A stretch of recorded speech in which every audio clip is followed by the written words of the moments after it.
Assalamualaikum warahmatullahi wabarakatuh. Bismillahirrahmanirrahim. Walhamdulillah wassalatu wassalamu ala Rasulillah wa ala alihi wa sahbihi wa mawala.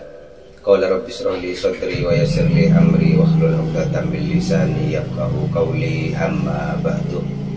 Sahabat-sahabat pemirsa YouTube yang saya hormati, jumpa lagi dengan saya Imam Ghazali di channel Imam Ghazali 99.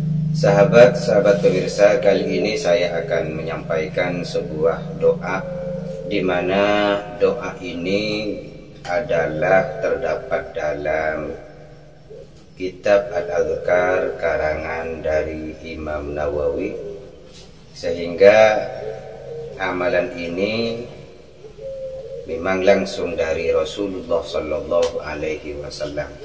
Doa ini adalah doa ketika seseorang merasa khawatir terhadap keburukan suatu kaum atau terhadap keburukan orang lain.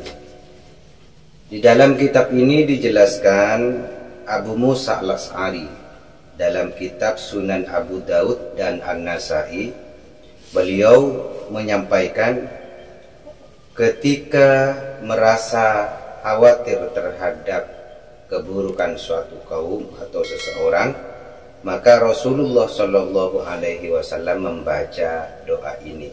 Jadi bagi sahabat-sahabat sekalian, memang seseorang ini perlu mempunyai gantungan. Jadi kita perlu mempunyai gantungan dan perlu juga mempunyai guru. Kenapa demikian? Karena ketika seseorang tidak mempunyai gantungan, tidak mempunyai sanak ketersambungan, maka dia laksana hewan yang tercerai atau yang berpisah dari gerombolannya, sehingga orang tersebut gampang dimangsa oleh sehingga hewan tersebut gampang dimangsa oleh binatang buas. Demikian kita juga. Jadi ketika kita tidak mempunyai gantungan, tidak mempunyai guru, tidak mempunyai sambungan kepada Allah melalui jalur guru-guru, kemudian terus sampai kepada yang tasil sampai kepada Rasulullah, maka kita juga sama dengan mereka, sehingga gampang terombang-ambing oleh fitnah dunia, gampang terombang-ambing oleh cobaan-cobaan yang akan diberikan oleh Allah kepada kita semua.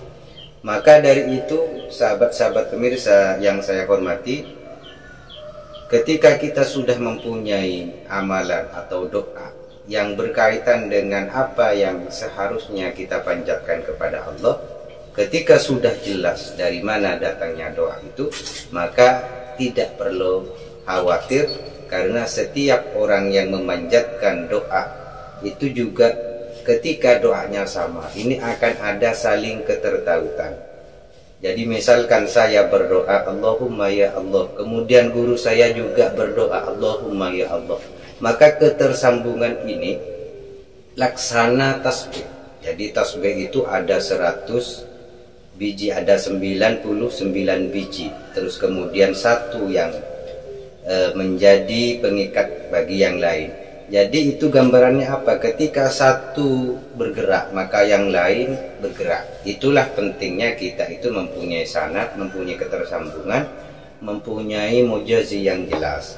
Sahabat-sahabat pemirsa yang saya hormati, mari kita akan saya sampaikan apa itu doa ketika kita merasa khawatir terhadap keburukan suatu kaum atau terhadap keburukan orang lain.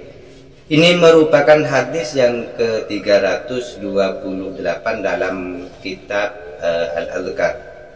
Apa bunyinya? Bunyi doanya adalah Allahumma inna naj'aluka fi nuhurihim. Jadi ini bunyi doanya, Allahumma inna naj'aluka fi nuhurihim wa na'udzubika min syururihim. Jadi ini adalah doa yang perlu dibaca oleh kita. Jadi Rasulullah dulu sering membaca doa ini ketika merasa khawatir terhadap keburukan suatu kaum. Rasulullah sebenarnya tidak pernah merasa khawatir terhadap apa yang akan terjadi di dunia ini, Cuma sebagai basariah, sebagai manusia biasa, beliau dididik untuk seperti itu oleh Allah supaya diteladani oleh umat-umat beliau. Sahabat-sahabat pemirsa YouTube yang saya hormati, doa ini kebetulan saya mendapat ijazah dari salah satu guru saya. Ketika memang dalam keadaan genting, maka doa ini diamalkan setiap sholat 5 waktu dengan tata cara. Yang pertama adalah bacalah surat Al-Ikhlas sebanyak 3 kali, kemudian Qul a'udzu birabbil falaq 1 kali, kemudian Qul a'udzu birabbin nas itu dibaca 1 kali. Kemudian setelah itu baru kita memanjatkan doa ini.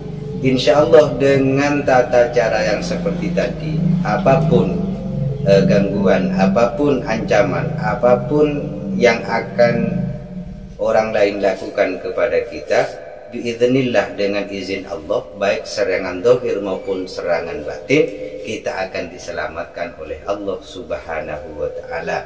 Namun saya ingatkan kepada sahabat-sahabat bahwa sebenarnya semuanya yang terjadi di dunia ini sudah tidak lepas dari takdir Allah Subhanahu wa Ta'ala. Cuma karena kita tidak tahu bagaimana takdir Allah itu akan terjadi kepada kita, maka kita wajib untuk meminta pertolongan kepada Allah Subhanahu wa Ta'ala, sehingga dengan pertolongan Allah tersebut apapun yang tidak mungkin insya Allah akan menjadi mungkin. Demikian yang bisa saya sampaikan, kurang lebihnya saya mohon maaf. Wallahu muwaffiq ila aqwamit thoriq. Wassalamualaikum warahmatullahi wabarakatuh.